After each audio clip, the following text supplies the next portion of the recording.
धुळे शहरामध्ये आरोग्य विभागाची एक कॅथलॅब आहे की ज्या कॅथलॅबचं काम हे महाराष्ट्रातलं पहिलं काम आहे की जे आपण लोकार्पण करण्यासाठी या ठिकाणी आलोय।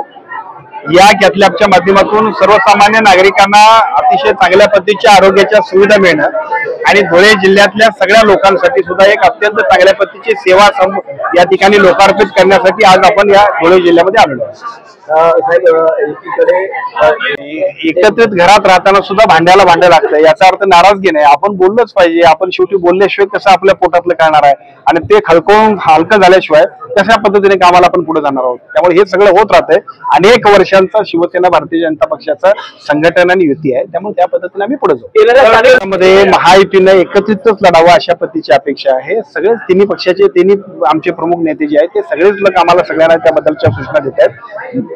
ज्या पद्धतीनं लोकसभेत आणि विधानसभेत आपल्या सगळ्यांना यश अभूतपूर्व मिळालं, त्यामुळे तशाच पद्धतीचे यश मिळण्यासाठी एकत्रित लढण्यासाठी सुद्धा सगळ्याच पक्षांचा सूचना आहे, त्याप्रमाणे आपलं काम चाललंय। महायुतीचे नाराज असले काही महायुतीच्या पक्षांवर एकत्र येण्याची चर्चा जोरदार रंगू लागल्या, कसं पाहता आपण याच्याकडे?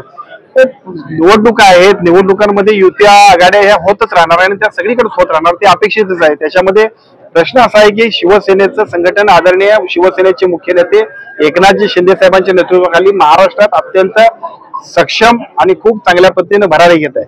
आमच्या सगळ्यांची अपेक्षा अशी आहे की कुठलीही निवडणूक असू देत, शिवसेना त्या सगळ्या गोष्टींना अधिक चांगल्या पद्धतीने सामोरं जाण्यासाठी आमचं पक्ष संघटन वाढवणं, सर्व सहकारी असणाऱ्या आमच्या युती धर्मातल्या सगळ्या पक्षांबरोबरचा समन्वय ठेवणं आणि पुढे जाणं, त्यासाठीच आमचं काम चाललंय। आता बाकीच्या सगळ्या लोकांचं काय चाललंय त्यांना सुविधाच्या प्रत्येकाचं काम आहे पक्षाचं संघटन करणं। परंतु एका बाजूला एकनाथ शिंदे असतील किंवा देवेंद्र फडणवीस असतील, राज ठाकरे यांना आपल्या बाजूने घेण्यासाठी मोठे शर्तीचे प्रयत्न।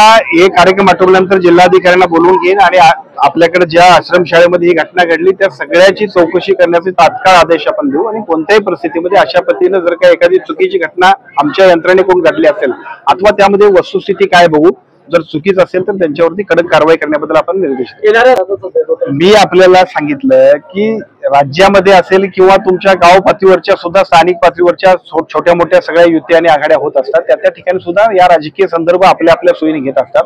ज्याचं संघटन मजबूत, ज्याच्यावरती लोकांचा विश्वास आहे, अशा पद्धतीचं राजकारण करणारा पक्षच नेहमी निश्चितपणाने यशस्वी होतोय आणि त्यासाठी महायुती अत्यंत चांगल्या पद्धतीनं संपूर्ण राज्यामध्ये आणि देशामध्ये सुद्धा यशस्वी पद्धतीने काम करते। आपण सगळ्यांनी हे लोकसभेला बघितलंय, विधानसभेला बघितलंय आणि तेच पुढच्या सगळ्या निवडणुकांमध्ये सुद्धा आपल्या सगळ्यांना दिसेल।